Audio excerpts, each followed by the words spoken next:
Perfecto. Bueno, ahora sí, buenas tardes a todos. Muchas gracias por acompañarnos en esta charla. Hoy tenemos el gusto de contar con la presencia del doctor Santiago Sánchez Rioja. Santiago es geólogo económico, consultor y especialista en sostenibilidad, con más de 20 años de trayectoria en la industria minera.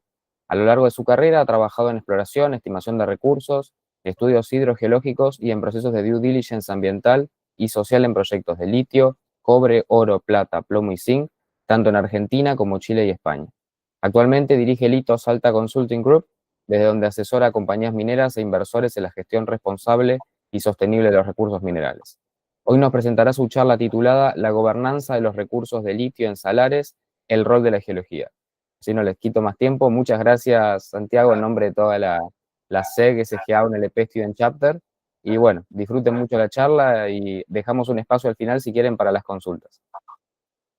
Perfecto, bueno, muchas gracias a ustedes por la invitación y por esta excelente iniciativa que tienen, digamos, de hacer estas charlas, digamos, para poder compartir un poco la experiencia de uno, digamos, con ustedes. Así que, bueno, disculpas por los problemas técnicos ahí para la conexión. Y bueno, ya comenzamos, entonces, bueno, yo te voy a ir diciendo ahí cuando vamos pasando ahí las diapositivas. Mira, para hacer, digamos, una introducción, básicamente la idea es una charla, digamos, hacer una charla corta, digamos, ¿no? Que sea, digamos, dinámica, así que bueno, pueden ir interactuando también, digamos, a medida que vamos a ir pasando, digamos, diferentes slides. La idea es justamente que sea también interactivo y bueno, contar un poco, viste, desde la experiencia de uno también cómo, digamos, es la importancia, digamos, ¿no? Del rol de la geología. Obviamente que en el título ya está mencionado, digamos, el rol de la geología y obviamente detrás de eso está el rol de los geólogos, ¿no? Que somos los que justamente estamos involucrados, digamos, en tratar de comprender lo que son los procesos geológicos, ¿no? Entonces, bueno, vamos a comenzar la primera ahí diapositiva, ya podemos ir pasando. La primera tiene que ver justamente, vamos a hablar hoy de lo que es el litio, ¿no? El litio que es este metal que se ha vuelto tan famoso en este último tiempo, ¿no? Y realmente, bueno, ha adquirido una importancia enorme, ¿no? Desde el punto de vista químico, digamos, ¿no? Es un metal liviano, digamos, el tercer elemento de la tabla periódica, ¿no? Con un radio iónico grande que tiene una propiedad, digamos, fundamental, que es justamente la densidad energética, ¿no? De este elemento que ha permitido, digamos, su empleo en las baterías justamente de litio, ¿no? Ha sido y es, digamos, el metal estrella, digamos, ¿no? De lo que son las nuevas energías renovables, ¿no? En todo lo que se ha denominado como la transición energética, desde, digamos, las energías tradicionales de combustibles fósiles hacia el paso, digamos, de las energías, digamos, verdes, ¿no? Entonces, el litio, si uno ve, digamos, por qué es tan importante, es justamente porque es un elemento clave que es fundamental básicamente en las construcciones de la batería, ¿no? De litio, que está usada, digamos, para almacenar la energía de las energías verdes, ¿no? Ya sea de la energía eólica, como podemos ver ahí en el cuadro inferior izquierdo ahí de la pantalla, ¿no? La energía eólica, la energía solar también y principalmente la electromovilidad, ¿no? Usado también todas las baterías de litio también presentes en los electrodomésticos y, digamos, en todo lo que son los artefactos electrónicos, ¿no? Ahí hay un sencillo esquema también de lo que es la batería de litio y cómo funciona, ¿no? No es solamente el litio, sino que hay otros elementos también como el grafito, que está usado, digamos, en el ánodo, perdón, y otros elementos también como el níquel, el cobalto, ¿no? Que son también importantes en la constitución, digamos, de la batería, ¿no? En la siguiente diapositiva vamos a ver que justamente un poco lo que veníamos hablando, hay un cuadro ahí comparativo de lo que es la demanda, digamos, de litio, el aumento de la demanda de litio entre el año 2017 y el año 2022, en donde se puede apreciar, en el caso del litio, claramente un aumento significativo debido justamente al empleo y el uso de las energías limpias o energías verdes, ¿no? Y eso, el principal motor de esa demanda, sin duda que ha sido el empleo de las baterías de litio en la electromovilidad, ¿no? En los autos eléctricos. Ahí tenemos un esquema más o menos de la cantidad de litio que se necesita, digamos, en las baterías de cada automotor, que puede variar de 40 a 80 kilogramos, y en comparación, digamos, con la cantidad de litio que se necesitan, digamos, para otros elementos como los portables, móviles, las computadoras y electrodomésticos, ¿no? Sin duda que eso ha generado, digamos, un aumento significativo, digamos, de la demanda del litio a nivel global. Siguiendo con la siguiente diapositiva, podemos pasar. Esto es un poco un cuadro que nos indica un poco lo que es la previsión, digamos, de lo que es la demanda del litio a futuro, y en donde podemos ver que en varios escenarios, digamos, las líneas ahí punteadas en negro justamente nos están representando diferentes escenarios posibles, digamos, de incremento de esa demanda, digamos, de litio a medida que se va avanzando hasta el año 2030, y podemos ver que en los últimos años, cualquiera sea el escenario que está planteado en ese informe, va a ser difícil, digamos, alcanzar a suplir la demanda de ese metal, digamos, con todo, digamos, lo que tenemos al momento de hoy, ¿no? Con toda la producción que se estima que habrá hacia el año 2030, ¿no? Obviamente que, bueno, todas estas previsiones siempre están atadas, evidentemente, a todas las nuevas tecnologías, ¿no?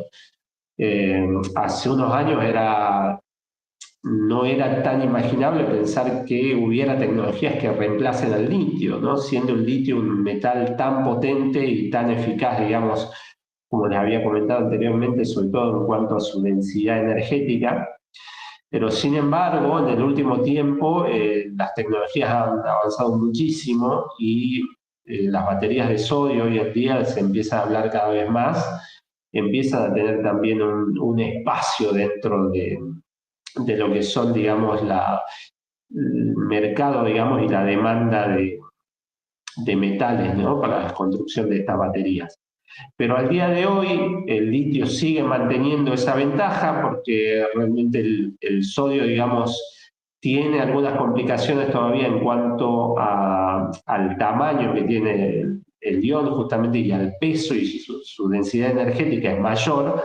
Entonces eso todavía, digamos, lo tiene corriendo por atrás del litio, ¿no? El litio, digamos, todavía no ha sido superado en cuanto a esa eficiencia, digamos, energética, y es por eso que se emplea, digamos, tanto principalmente en la electromovilidad, ¿no? Las baterías de sodio sí están comenzando a ser usadas y probablemente se usen más para almacenar energía, digamos, en el caso de la energía eólica o la energía solar, digamos, que no necesiten, digamos, desplazamiento de esa batería, pero hoy por hoy, digamos, el litio sigue siendo fundamental para la electromovilidad, y como vimos anteriormente, la demanda y el aumento del requerimiento para las baterías de litio de automóviles son los que generalmente impulsan en mayor medida la demanda de este metal a nivel global. Podemos pasar a la siguiente, y ahí, bueno, vamos a ver entonces de dónde viene el litio, y bueno, y ahí entra nuestro rol fundamental como geólogos, evidentemente, de analizar, digamos, las fuentes de donde obtenemos litio, y podemos dividir básicamente dos grandes grupos, que ahí, bueno, hay tres grupos principales, pero los dos primeros, tanto las rocas, los derivados de rocas ígneas como las rocas sedimentarias, están constituidas, digamos, por yacimientos de hard rocks, ¿no? Como roca dura, y el otro gran grupo es justamente de las salmueras, en donde el litio está contenido, digamos, en un medio fluido, ¿no? Eh, entonces, dentro de la naturaleza, el litio se concentra en las rocas ígneas, principalmente en las pegmatitas, ¿no? Las pegmatitas de elementos raros, ¿no? En las últimas fases, digamos, de diferenciación ahí magmática, y también en algunos granitos de metales raros, ¿no? Ya vamos a ver más adelante un cuadro global donde vemos que, bueno, en el caso de las pegmatitas, es muy marcado, digamos, que el principal productor de litio a nivel global ahora es Australia, y justamente el litio, ¿no? La mayor cantidad de litio en producción actualmente proviene de yacimientos pegmatíticos, ¿no? En el caso de granitos podemos mencionar, por ejemplo, en Francia ahora hay un proyecto que está avanzado, en una exploración avanzada, y que se prevé a fines de este año o el año que viene, digamos, su inicio de producción también, y que es un litio que está asociado, digamos, a un cuerpo granítico, ¿no? De la parte del macizo central, relacionado, digamos, con arcillas, digamos, que provienen de la alteración de esos granitos, ¿no?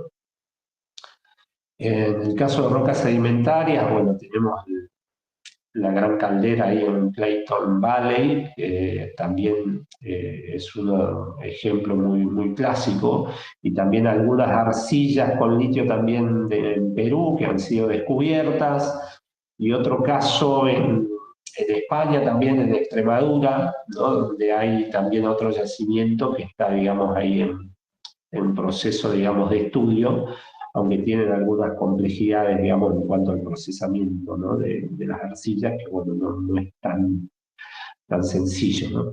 Sobre todo por también el consumo de algunos componentes del procesamiento, digamos, que hacen encarecer, digamos, la obtención del litio a partir de esa fuente.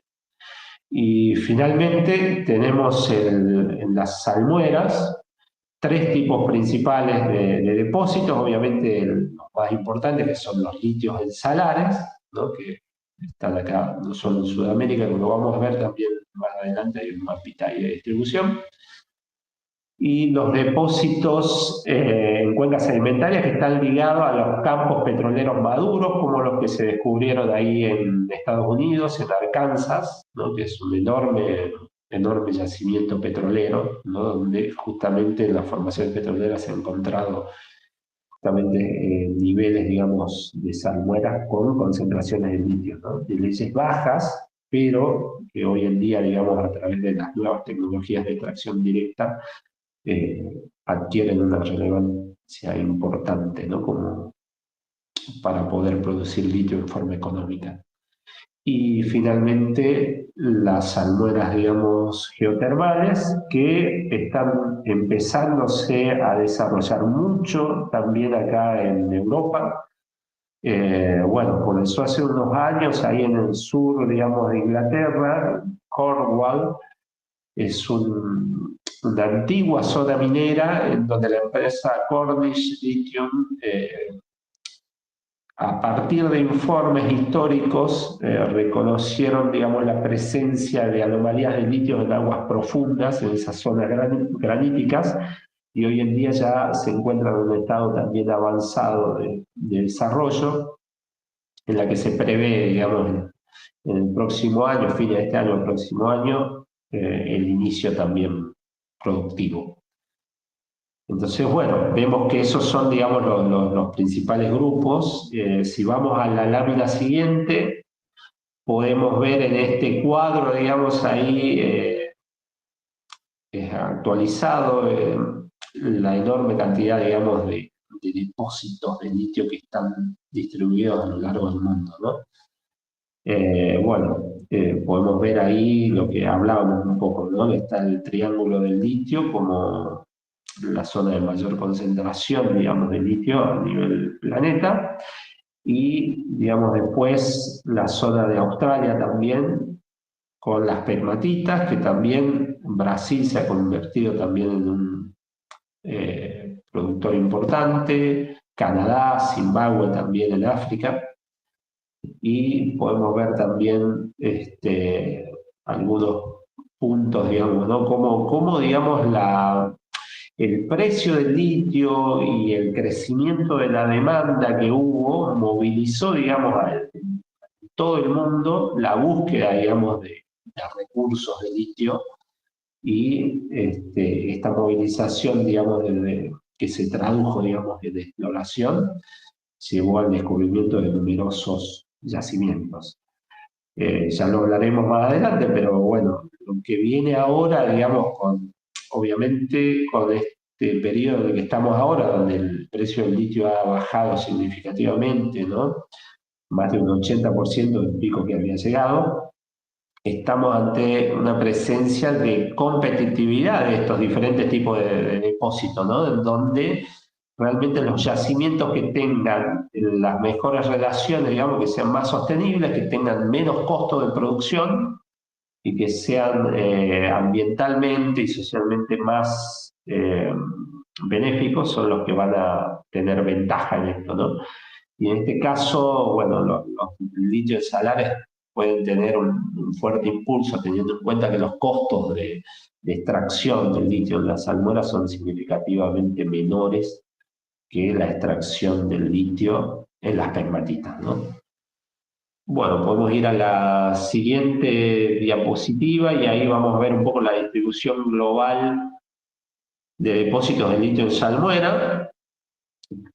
Básicamente a nivel global tenemos tres zonas principales. Tenemos la zona de Clayton Valley en Estados Unidos, en Nevada, donde, bueno, geológicamente estamos en una zona, digamos, de Basin and Range, con formación, digamos, dentro de un contexto de tectónica extensional, tenemos, digamos, la formación de Horst y Graben, ¿no? Y la formación, digamos, de cuencas ahí endorreicas también, que han generado justamente la concentración, la evaporación y concentración de litio, ¿no? Con leyes generalmente que suelen ser mucho menores a las de nuestra zona andina, pero bueno, que hay proyectos, digamos, que están actualmente en explotación en esa zona, ¿no? Después tenemos la zona del Tíbet, ahí en Himalaya, digamos, ¿no? En donde tectónicamente también muy diferente a la parte andina, digamos, estamos dentro de un escenario de una colisión continente-continente, ¿no? De lo que es la placa de India con la de Asia, que ha generado ese enorme edificio, digamos, y esa parte sobrelevada también, y, digamos, en donde ahí tenemos, digamos, también información de salares, digamos, productores de litio, ¿no? En la zona de China principalmente, ¿no?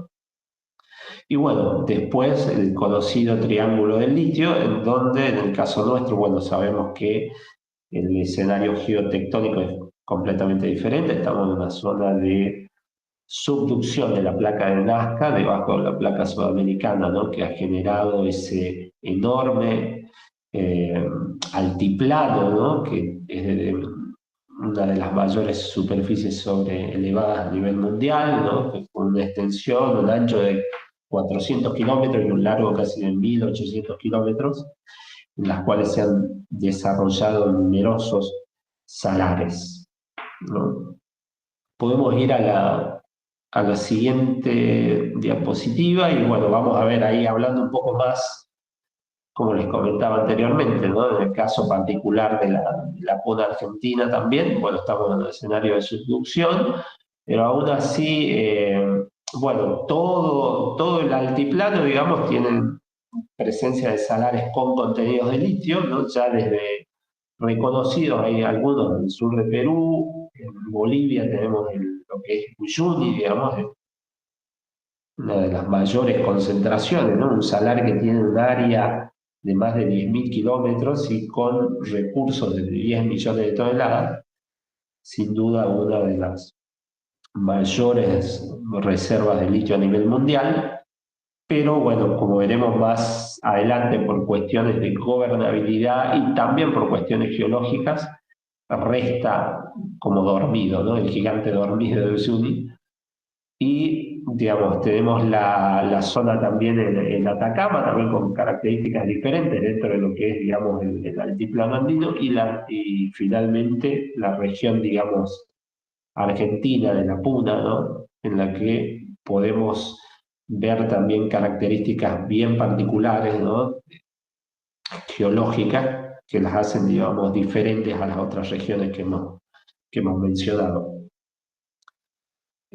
Podemos seguir a la siguiente. Bueno, el triángulo del litio, como les comenté, en realidad es la zona de mayor concentración de litio. Casi el 60% de los recursos de todo el planeta están concentrados, digamos, en esta región. Y justamente vamos a pasar a la siguiente también, la siguiente diapositiva. Justamente esto se explica, digamos, a partir de las condiciones que están presentes en la Puna, ¿no? Y ahí tenemos que hablar un poco del concepto del sistema de mineralización que en los últimos años se ha venido aplicando cada vez con mayor frecuencia, ¿no? Seguramente que ustedes también lo han estudiado, seguramente. Pero bueno, el sistema de mineralización es un concepto que viene, digamos, del ámbito petrolero, ¿no? Principalmente, en donde, digamos, nosotros tenemos en cuenta que un depósito mineral está formado, digamos, por una secuencia de varios factores fundamentales, ¿no? En primer lugar, una fuente, ¿no? Que es la fuente, digamos, del metal de interés, a partir del cual, digamos, se desprende ese metal o ese mineral de interés. Después, la zona de transporte de ese metal, una zona de enfoque, digamos, donde se va enriqueciendo, donde se genera el depósito, ¿no? Que está ligada justamente a una trampa, ¿no? Para que ese metal, ese mineral se deposite, justamente tiene que haber condiciones que lo entrampan. Y después otro factor muy fundamental que es la preservación del depósito, ¿no? Porque muchas veces podemos tener condiciones, todas las condiciones se pueden dar, pero si después, digamos, tenemos una fase erosiva, evidentemente que nuestro depósito no va a existir, ¿no?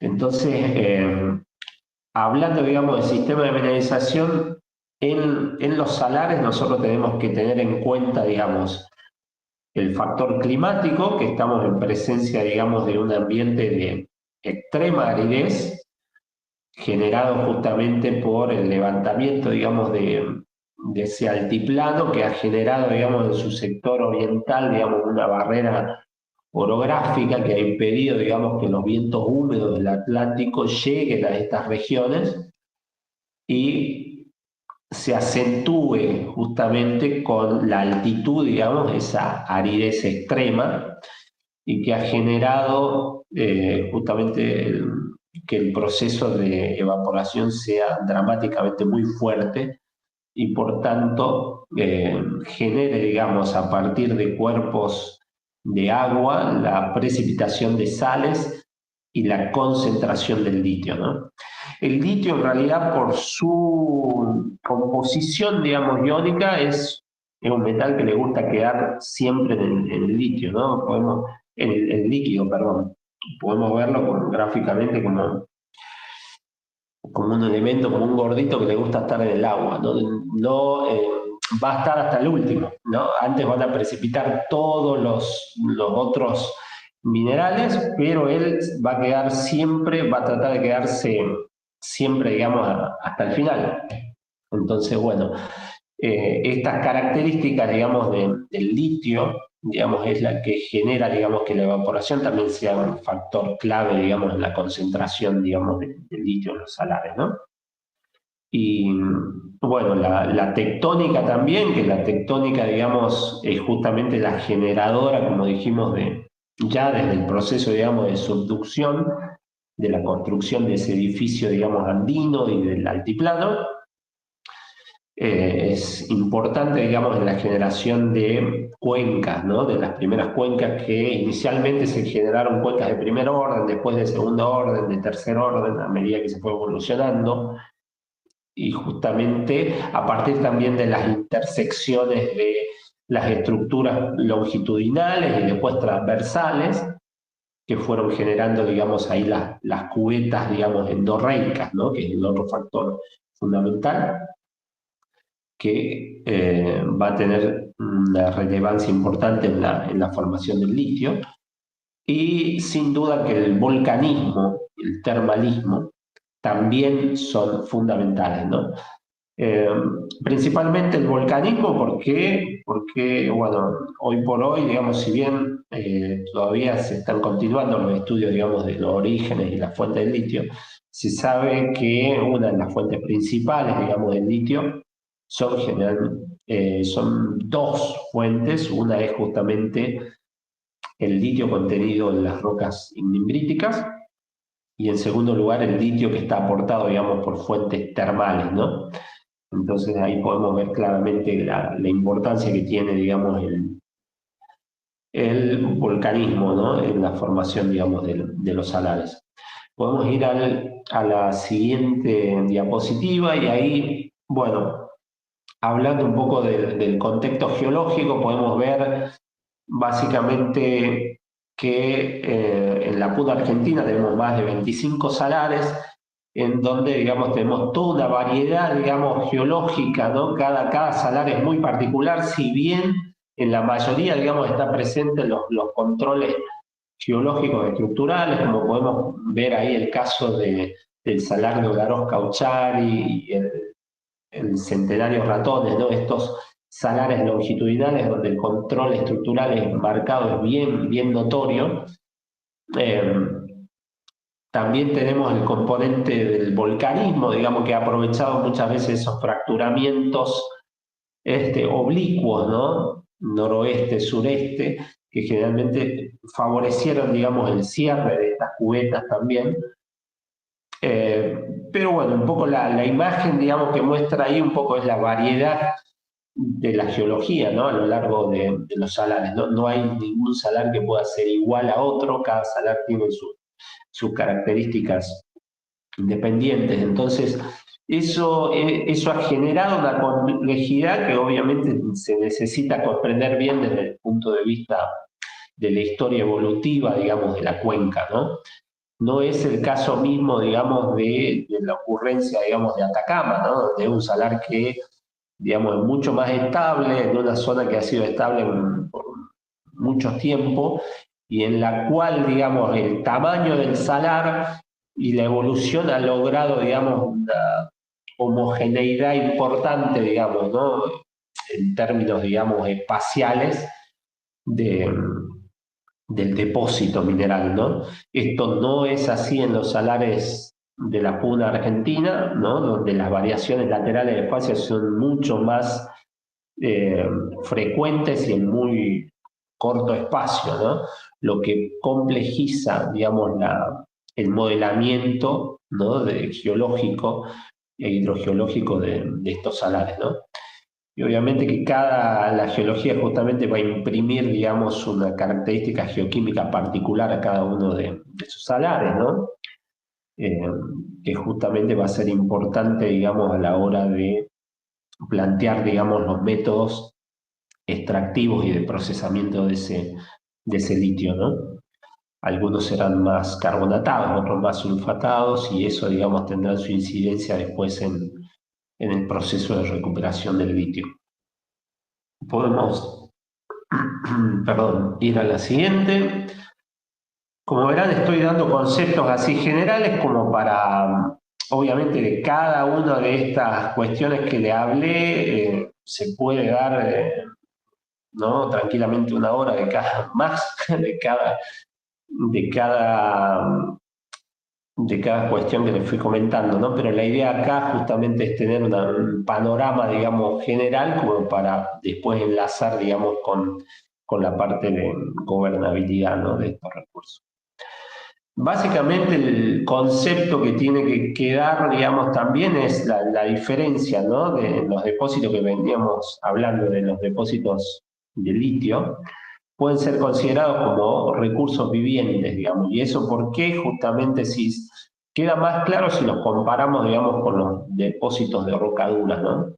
El minero tradicional, digamos, y eso ha sido sin duda una dificultad en el caso de la exploración del litio, ¿no? Que ha comenzado con más fuerza, digamos, en el año 2010 para acá, es que la mayoría de las empresas mineras y los geólogos mineros estábamos también acostumbrados, digamos, a los yacimientos de hard rock, ¿no? Entonces, yacimientos estáticos, ¿no? De roca dura, en donde, digamos, todos los procesos dinámicos que llevaron a la formación de ese yacimiento se encuentran fosilizados, digamos, por decirlo de alguna forma, en el depósito que tenemos actualmente. Entonces, no hay ninguna variación, digamos, de la mena, de los límites de la mena, ¿no? Y en realidad, bueno, obviamente el estudio de la explotación, digamos, y la definición de los recursos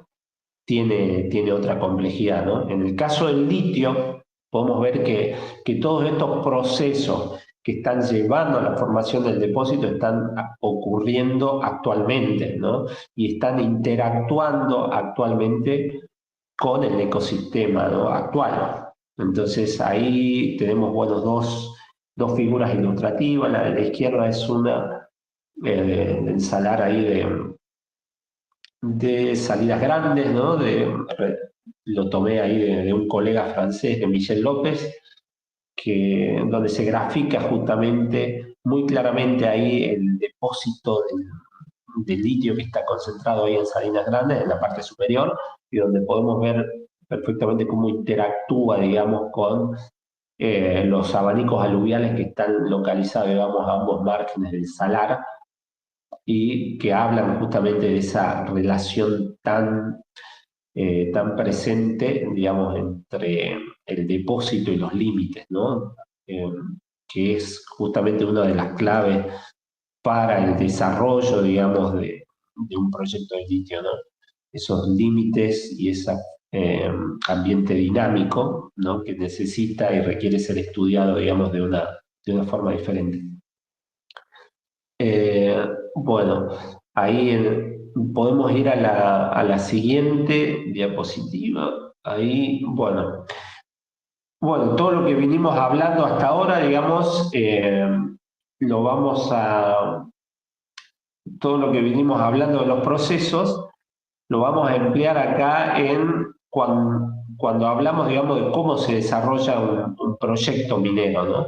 Un proyecto minero, o sea, parte, como dijimos, de una fase inicial en donde uno está buscando, digamos, el elemento de interés, la parte exploratoria, ¿no? Después, a medida que va avanzando esa fase exploratoria, se llega, digamos, a una fase de prefactibilidad, factibilidad, finalmente hasta llegar, digamos, a etapas, digamos, de producción y de desarrollo, digamos, y cierre de ese proyecto, ¿no?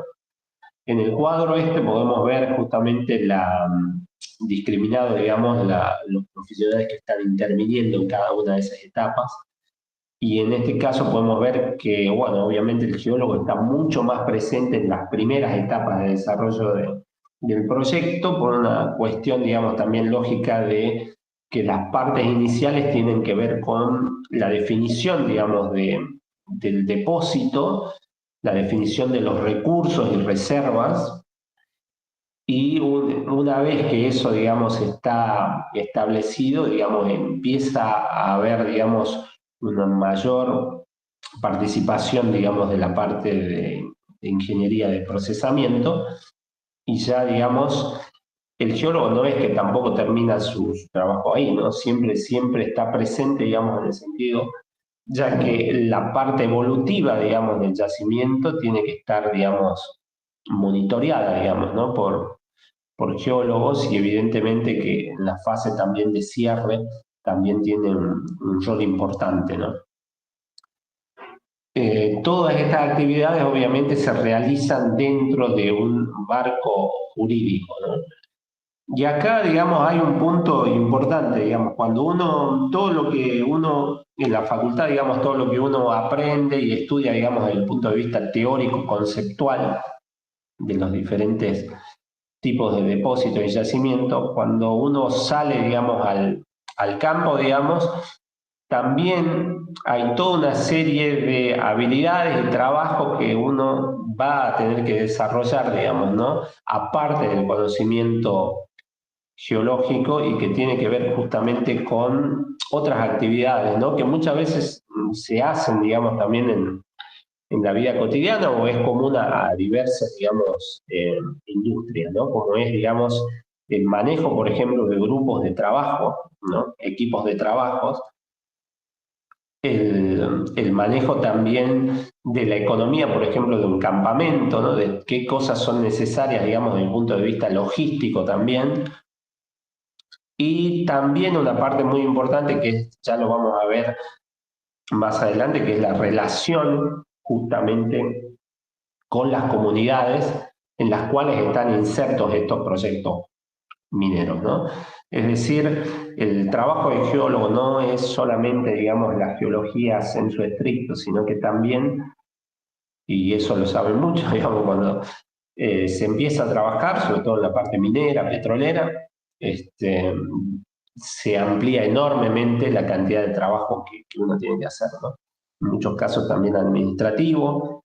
Entonces todo eso influye y todo ese trabajo, digamos, forma una parte importante, digamos, de lo que es el desarrollo, digamos, de las capacidades del geólogo, ¿no? Para avanzar, digamos, y tiene su impacto directo en el desarrollo de los proyectos. Si vamos a la siguiente diapositiva, la idea acá un poco era mencionar gráficamente el impacto, digamos, que tiene la gobernanza, digamos, en el desarrollo de proyectos mineros y esto a nivel país, ¿no? Si vemos este gráfico, uno dice, bueno, eh, a ver, acá, bueno, a ver, voy a tratar yo de ampliar acá la imagen, porque bueno, ahí está. Si vemos en el cuadro, digamos, de producción, podemos ver que Australia, digamos, tiene, digamos, hoy por hoy una producción enorme, digamos, el que domina, digamos, la producción de depósitos de la producción de litio a nivel mundial.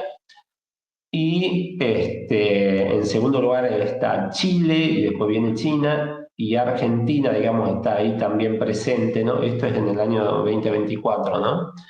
Si nos acordamos de las diapositivas anteriores, habíamos señalado que el triángulo del litio, evidentemente, tenía el 60% de los recursos del litio de todo el mundo, ¿no? Sin embargo, eh, a ver, para que esos recursos pasen a reservas y para que esos depósitos pasen, digamos, en producción es necesario mucho, un largo camino y que tiene que ver en parte con la gobernabilidad y con las regulaciones jurídicas de cada uno de los países, ¿no? También. Entonces, si vemos el cuadro de recursos, vamos a ver que Bolivia tiene una parte enorme de la torta ahí, casi un cuarto de los recursos a nivel global, pero sin embargo no aparece en el cuadro de producción que acabamos de ver. Y eso, digamos, tiene dos explicaciones. Por un lado, es las regulaciones, digamos, del litio, digamos, que tiene el país. Y por otro lado, digamos, la complejidad, digamos, de geoquímica que tiene el Salar de Uyuni, ¿no? Con un alto contenido de magnesio. Aunque hoy en día ya los avances, digamos, de extracción directa han cambiado mucho ese panorama. El principal factor, digamos, de regulación, digamos, hoy por hoy, y la fuerte intervención, digamos, ahí estatal ha hecho que hoy por hoy Bolivia todavía se mantenga, digamos, como un país de potencia, digamos, ¿no? Pero es claramente, digamos, hoy por hoy no figura, digamos, en el mapa productivo. Entonces, eso era un poco para mostrar cómo factores, digamos, de gobernanza pueden influir directamente al desarrollo de los proyectos en un país, ¿no? Podés tener los recursos más grandes, pero si no tenés los medios, la regulación para poder desarrollarlo, digamos, te quedás ahí a mitad de camino, ¿no? Ahí, bueno, podemos ir ahí está. En el caso de Argentina, nosotros tenemos un marco regulatorio muy diferente. Sabemos que los tres países del litio, Chile, Bolivia y Argentina, ¿no? Son los que tienen las mayores reservas, recursos, digamos, hablemos de recursos a nivel global. Eh, Sin embargo, como les decía anteriormente, las regulaciones son muy diferentes en ambos países. Ya vimos el caso de Bolivia, que es el extremo, digamos, de las mayores restricciones, digamos, en cuanto a la exploración y desarrollo del proyecto. En el caso de Chile es un caso especial porque el litio fue declarado como mineral estratégico en el año 1979 y a partir de ese momento fue más restrictivo, digamos, ¿no? Todos los permisos, digamos, tanto exploratorios como de producción, ¿no? Incluso las empresas que empezaron a producir, como Sokimich, digamos, ya hace muchos años, tienen estrictos reglamentos, digamos, para las cantidades de producción que tienen que hacer. Y en el caso de que esas compañías quieran ampliar su producción, tienen que pasar por varios filtros y regulaciones para permitir, digamos, una expansión de esos proyectos.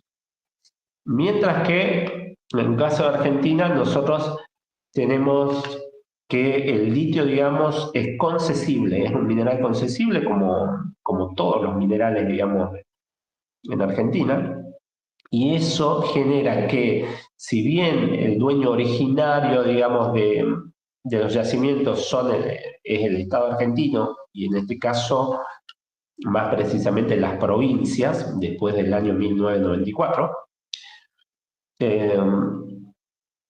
esto permite que empresas, digamos, extranjeras o particulares puedan adquirir derechos de las concesiones de exploración y explotación.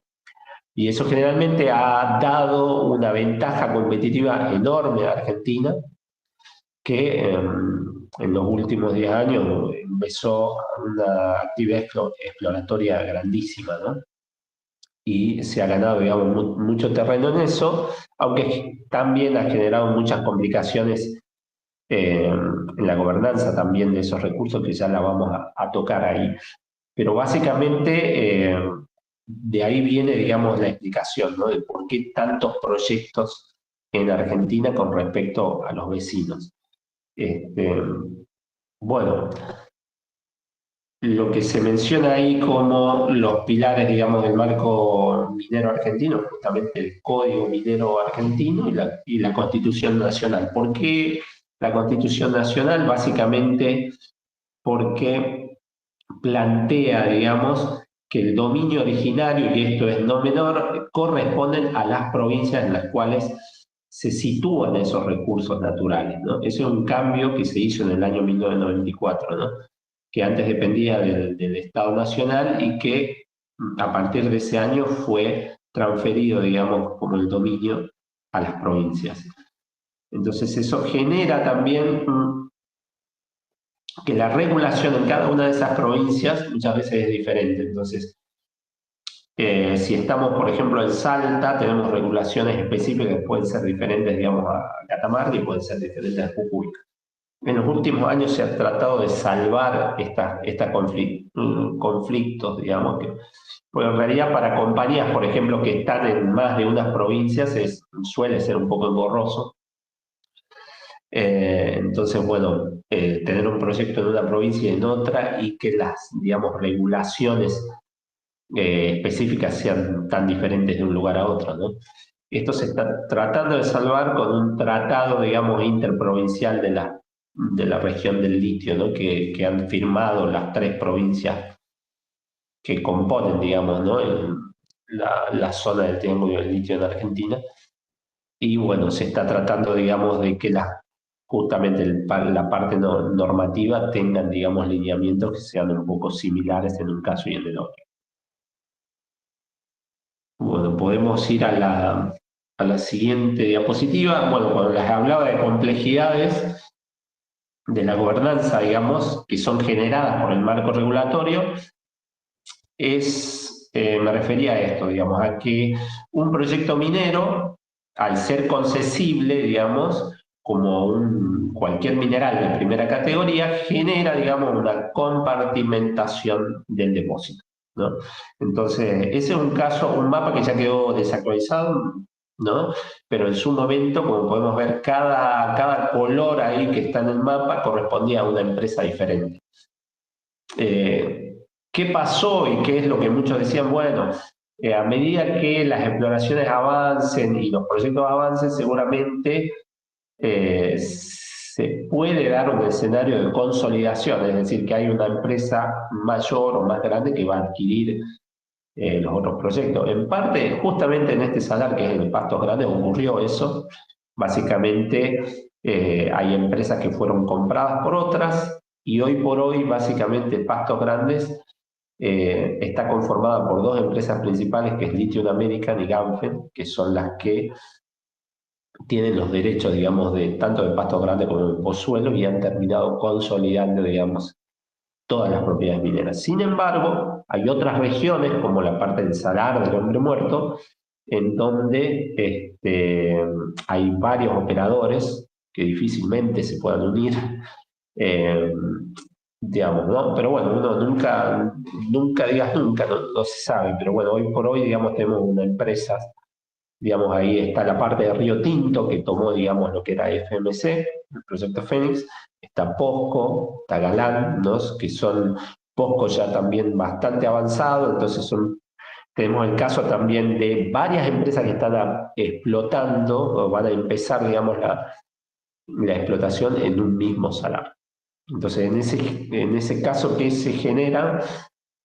Y bueno, tenemos un problema interesante que es justamente un problema de límites. Como habíamos visto anteriormente, estamos en presencia del litio, entonces no estamos hablando de roca dura, entonces los límites son complejos, ¿no? Si vamos a la siguiente diapositiva, ahí está. Bueno, tenemos este dibujito que está en el margen ahí superior derecho, en donde básicamente lo que está representando es un poco los conflictos que se pueden generar, ¿no? Estamos hablando de un fluido, entonces el límite de una propiedad minera puede generar, digamos, que la explotación del recurso no pertenezca al área donde yo estoy, sino que le esté sacando recursos al vecino que está al lado, ¿no? Este caso, digamos, está ejemplificado ahí y bueno, genera, digamos, una complejidad, digamos, que no está regulada, digamos, ¿no? En el marco legal argentino. Esto ha generado que en el año, sí, antes del 2018, eh, bueno, ahí llevé a cabo un proyecto de investigación con un colega, con el doctor Santiago Sarabia Frías, y estudiamos un poco estas complejidades y estudiamos, digamos, el marco legal argentino un poco en profundidad, digamos, ¿no? Para analizar, digamos, qué soluciones había, digamos, a estos posibles escenarios conflictivos que se pudieran dar a futuro, ¿no? Con proyectos, digamos, en situación y en escenario de explotación conjunta, ¿no? Y esto dio lugar a un trabajo que sacamos ahí en la RADEN, en donde justamente está el compendio, digamos, de esos años de investigación, y en donde una de las alternativas, digamos, bueno, se partía del hecho de, como les dije anteriormente, el litio es tratado de la misma forma que cualquier metal, ¿no? Cualquier mineral de primera categoría, hospedado en un medio sólido.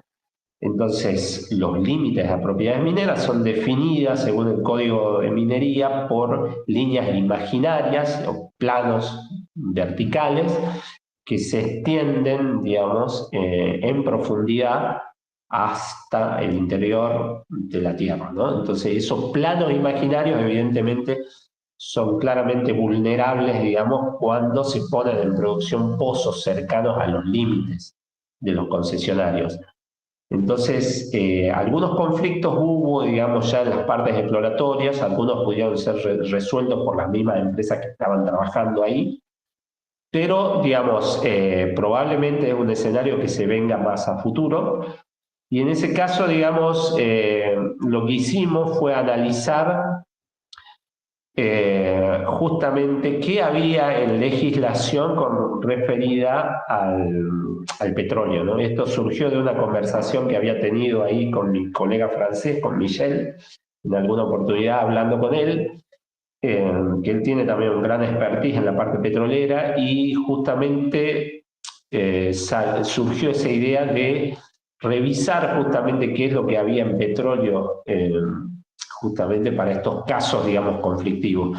Y es así como con Santiago Sarabia hicimos un análisis del caso, digamos, de los Estados Unidos, que puede ser asemejable, digamos, a la compartimentación, digamos, de propiedades que está presente en Argentina con el litio, ¿no?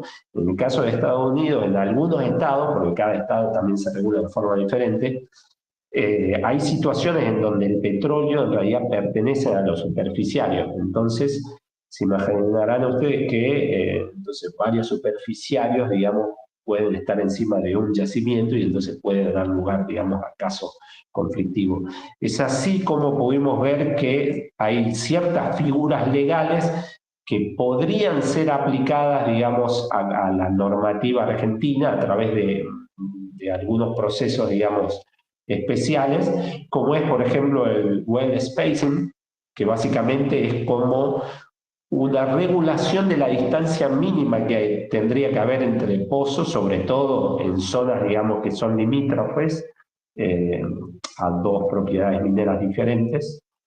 Y también figuras como el pooling, que son dadas en aquellas situaciones donde una propiedad, por ejemplo, chiquita, quedó englobada por una propiedad más grande y en donde es técnicamente muy difícil que esa propiedad chica, digamos, pueda explotar el recurso por sí sola sin afectar, digamos, ¿no? a la propiedad más grande. En ese caso, entonces, hay un sistema, digamos, de regulación en donde se interviene, se calcula, se cubica y, digamos, se logra salvar esa dificultad. O en el caso también de la unitización, que justamente sucede también en el caso de varios propietarios, donde, digamos, la complejidad de un plan de perforaciones productivos lleva a que toda esa área en realidad sea operada por una sola empresa, evidentemente con un arreglo entre todos los participantes para lograr, digamos, una menor cantidad de pozo, una mejor producción también del sistema, digamos, mineral, ¿no? Porque es sabido, digamos, que una sobreexplotación genera un daño, digamos, también, en este caso, al acuífero, digamos, productivo. Entonces, a partir, digamos, de una figura legal, ¿no? Bueno, todo ese, digamos, todas estas discusiones están dadas en ese trabajo que hicimos ahí con Santiago Sarabia. Pero bueno, es un poco como para explicarles, digamos, las complejidades de vuelta de lo que es, digamos, ¿no? El litio y sobre todo en escenarios ya de producción, ¿no? Podemos ir a la siguiente, y bueno, ahí básicamente ya como para ir cerrando, como les comenté al inicio, cada proyecto minero, digamos, se tiene que basar en una sustentabilidad técnica y económica, ¿no? Básicamente, la sustentabilidad se refiere, digamos, al hecho de que los proyectos mineros tienen que hacerse de una forma respetuosa, digamos, y sobre todo teniendo en cuenta también cuál es el legado que estamos dejando a la generación futura, ¿no? Dentro de un contexto, digamos, ambiental y social y sea amigable, ¿no? Las pirámides de las tres patas, digamos, de la sustentabilidad es la parte social, la ambiental y la económica. A ver, la económica, sí, digamos, también ligada básicamente con lo que es la parte geológica, ¿no? Del recurso, ¿no? O sea, no existe, digamos, un proyecto minero si no se puede extraer en forma económica, ¿no? Pero no existe un proyecto minero si no se puede extraer en forma ambiental y socialmente amigable también, ¿no? Entonces eso es fundamental y digamos, recientemente estamos por publicar ahí con Mario Rossi, creo que Mario ha dado también, ¿no? Una charla con usted, un trabajo donde hablamos justamente de la sustentabilidad técnica y económica y la importancia del impacto, digamos, en el valor actual neto de cada uno de los proyectos, ¿no? Es necesario, digamos, un cambio de paradigma, un cambio de visión, porque básicamente siempre tenemos, o las empresas, digamos, se enfrentan a dos dilemas, ¿no? Como por un lado decir, bueno, queremos optimizar desde el punto de vista económico lo máximo posible y queremos sacar el mayor rédito posible, y muchas veces eso puede llevar a una sobreexplotación y generalmente puede complicar, si no se cuida bien, la vida del proyecto, ¿no? En definitiva, porque puede generar, digamos, conflictos no solo ambientales, sino sociales. En este caso hay que tener una mirada, digamos, de sacar el, el mayor beneficio, pero teniendo en cuenta, digamos, que sea sustentable, aun cuando esto aparentemente nos implique pérdidas económicas, ¿no? ¿Por qué digo aparente? Porque, perdón, en realidad aparente porque, bueno, lo que estás haciendo, estás asegurando que tu proyecto pueda continuar. Muchas veces en pos de reducir costos y de sacar mayor beneficio, el proyecto termina cayendo, ¿no? Y creo que en eso hay muchos ejemplos notorios, ¿no? Por ejemplo, bueno, en Argentina ya uno, en el sur también muy conocido, ¿no? Que muchas veces, digamos, no, por querer ahorrar o por no tener cuidado, digamos, de las etapas iniciales, uno termina, digamos, generando complicaciones para el desarrollo del proyecto, ¿no? Y cuando hay que entender, digamos, que los proyectos tienen que ser un win-win, ¿no? Tanto para las empresas como para las comunidades y para el gobierno también, ¿no?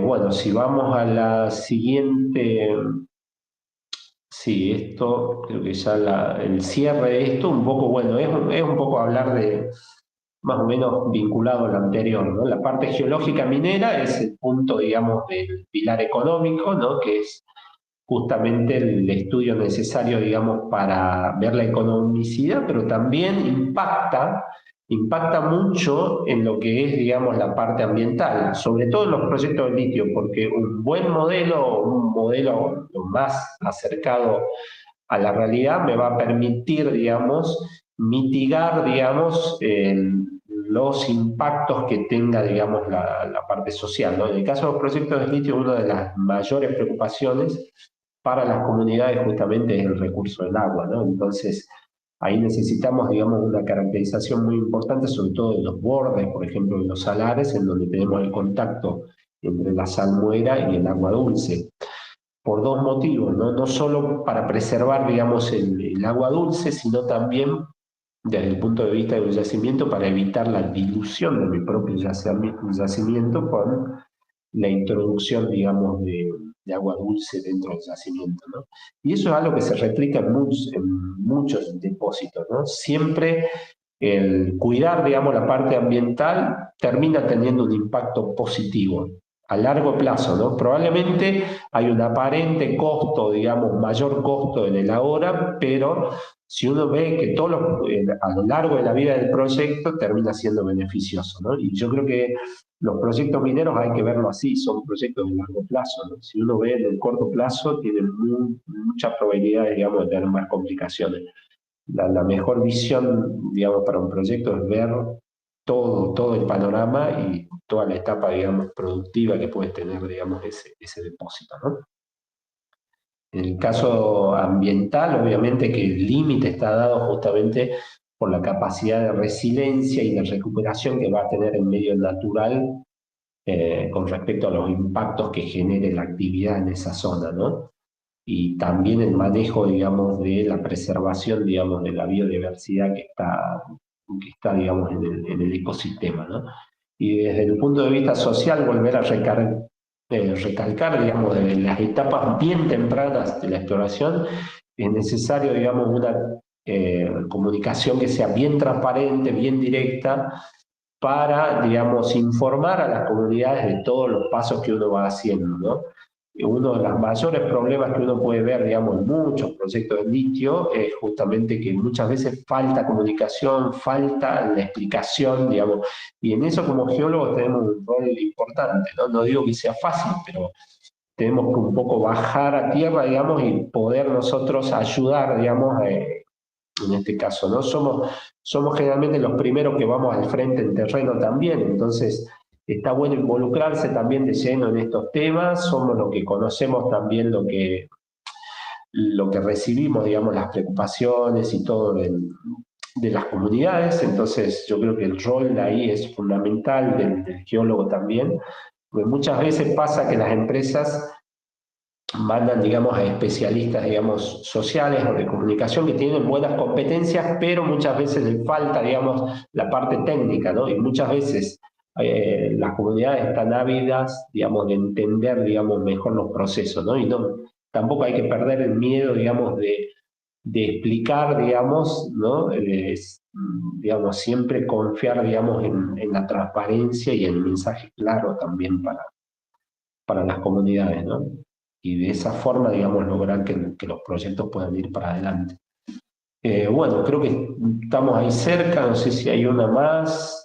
Sí, eso simplemente como para cerrar es un poco lo que veníamos hablando, ¿no? La diversidad y complejidad de los salares constituye un desafío mayor para la gobernanza de los recursos y requiere obviamente una visión holística, ¿no? De la geología.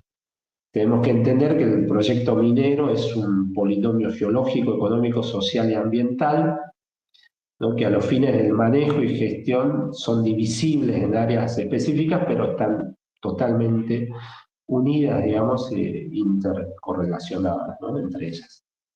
Así que bueno, con esto llegamos un poco al final, espero que no haya sido muy denso. La idea era dar un pantallazo ahí general y bueno, ver un poco esa conexión entre lo geológico, ¿no? Y bueno, y todo lo que es la gobernanza, todo lo que incluye, digamos, la gobernanza de estos recursos, ¿no? Tan especiales. Buenísimo, Santiago, muy bueno, muy interesante la charla.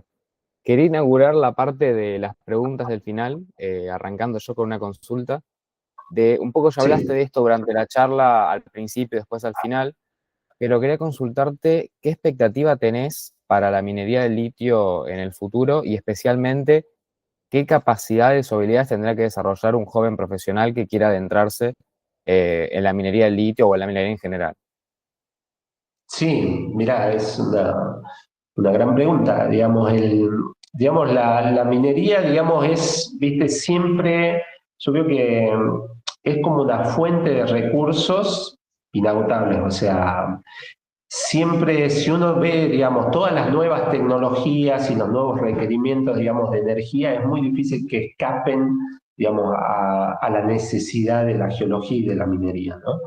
Hay una frase de una geóloga de, inglesa que dice, bueno, básicamente todo lo que uno ve actualmente tiene dos orígenes, ¿no? O es algo que fue cultivado o es algo que fue minado.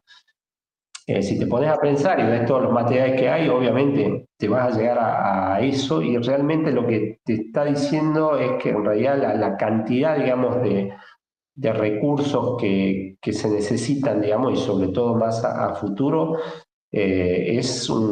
va a ser, digamos, necesario, digamos, la preparación, digamos, de los geólogos, digamos, para poder hacer frente a esos recursos, pero desde una visión, digamos, más, eh, a ver, con la visión sostenible más acentuada, ¿viste? No solo en la parte, digamos, técnica, digamos, de conocimiento, digamos, sino que también tener esa capacidad, digamos, y abertura de decir, bueno, de buscar alternativas, digamos, porque yo creo que hacia dónde se va es hacia una minería en donde, digamos, sea más competitiva en términos de menores costos, que sea menos costosa, no solo económicamente, sino energéticamente, ¿no? Cada vez hay una presión más, digamos, ¿no? De los consumos de energía y de lo que también los tipos de energía que generan eso, ¿no? No es lo mismo, digamos, las combustibles fósiles que las energías renovables en eso,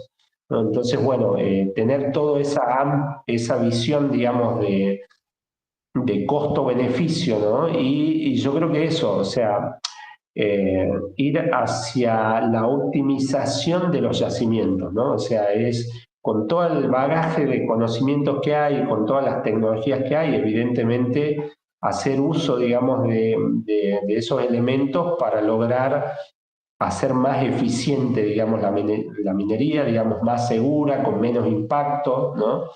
Y tener siempre esa visión, digamos, de apertura, ¿no? De recursos, de utilización, yo creo que se va más para ese camino, ¿no? También cuando uno mira antes, yo creo que, viste, siempre cuando uno hacía exploración, decir, bueno, voy a explorar por oro, voy a explorar por cobre, focalizar siempre con una mirada más amplia, ¿no? Decir, bueno, entender el sistema y ver los recursos que tenés ahí, ¿no? Probablemente, digamos, eh, necesitamos, digamos, esa información porque, como te digo, muchas veces, y de hecho hay recursos, el litio es uno de ellos, ¿no? Por años, digamos, el litio no fue tenido en cuenta, pero llegó un momento, digamos, en donde ese metal, digamos, tuvo un requerimiento muy alto y, digamos, se volvió para atrás, digamos, a revisar, digamos, todos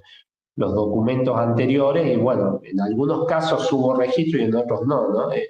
Entonces, Claro. bueno, yo creo que tener siempre, cuando uno va a analizar un depósito o un yacimiento, tener una mirada más amplia, ¿no? Es decir, no voy solo a buscar cobre, ¿no? No llego a un lugar y no me focalizo solo en el cobre, sino en todo el sistema que vos podés tener ahí, ¿no? Y como te digo, porque hoy en día cada vez se va diversificando más, ¿no? Entonces, se me ocurre un ejemplo, pero podés ir a una exploración de cobre y podés ver, digamos, zonas graníticas o zonas termales que pueden ser una fuente importante de energía geotermal, ¿no? Como por ejemplo, entonces, digamos, tener esa preparación, digamos, de ir más allá de lo que te piden, digamos, en un requerimiento, digamos, específico, ¿no? De una compañía. Y en eso me refiero un poco, creo que otra característica, digamos, a futuro es la proactividad, ¿no? Ser proactivo en todo eso. Que bueno, es una pregunta muy amplia, pero bueno, parcialmente. eh, ¿Y cómo espero haber ves el rol respondido. cómo ves el rol de los estados, de la expertise desarrollada por la gente que trabaja en los gobiernos y se encarga de tramitar permisos, cuestiones de la celeridad de los procesos que lleva la burocracia estatal? ¿Cómo ves eso? O Claro. sea, hay una Mirá, conjunción ahí en el desarrollo de las empresas y los gobiernos? yo creo que falta mucho más conexión ahí. Yo creo que por años, digamos, ha habido una desconexión muy grande, un poco. Ha pasado también un poco, yo creo, esa desconexión, digamos, de la parte, digamos, administrativa, llamarle de alguna forma, y la parte de terreno, ¿no? Y eso generalmente ha generado, digamos, conflictos y, digamos, retrasos, ¿no? Y como una falta de sinergia en eso. Yo creo que, a ver, sería bueno, digamos, una interacción mayor, digamos, de la parte de reguladores, digamos, que se involucren más y que vayan más a terreno también, ¿no? Eso. Tu pregunta me hace acordar, por ejemplo, dentro de compañías mineras, muchas veces esa desconexión entre la gente que está en la oficina y la gente que va al campo, que lo ves notorio, ¿no? Por ahí es perdonable en algún punto del caso de una función meramente administrativa, ¿viste? Como puede ser la parte de liquidación de sueldo o algo de eso, ¿no? Cuando ya es algo como logístico, ahí empieza a generar un conflicto, ¿viste? Entonces, ese conflicto obviamente se ve también con las partes reguladoras muchas veces, ¿no? Como que muchas veces hay exigencias o sobreexigencias y en otros casos hay cosas que son muy laxas y que las mismas empresas eh, requieren o están haciendo mayor esfuerzo, ¿no? Y muchas veces no es visto. Entonces, es fundamental la interacción ahí en los campos, ¿no? Y eso tiene que ver, sí, con la parte gubernamental también que puedan generar, digamos, una capacitación de la gente, ¿no? Porque muchas veces esas funciones muchas veces vienen a gente que no ha tenido una experiencia previa, ¿no? En proyectos. Claro, claro. Bueno, si alguien más quiere hacer alguna consulta, dejo abierto tanto por micrófono, por chat. Vi que algunos ya agradecieron, muy interesante la charla, muy interesante la presentación. Muchas gracias por la presentación. Bueno, muchas gracias a todos por participar. Perfecto, muy bien. Bueno, cualquier cosa, sí, estoy disponible, lo mismo, si hay preguntas para después, bueno, vos tenés mis contactos, así que no está abierto siempre para responder lo que sea. Buenísimo, Santiago. Bueno, entonces si no hay más consultas, terminamos y bueno, muchísimas gracias. Agradecerles a todos y bueno, Santiago, muchísimas gracias a vos. Excelente la charla. Bueno, muchas gracias, gracias a todos. Chau, Nos chau. vemos. Chao, Chau, chao. chau.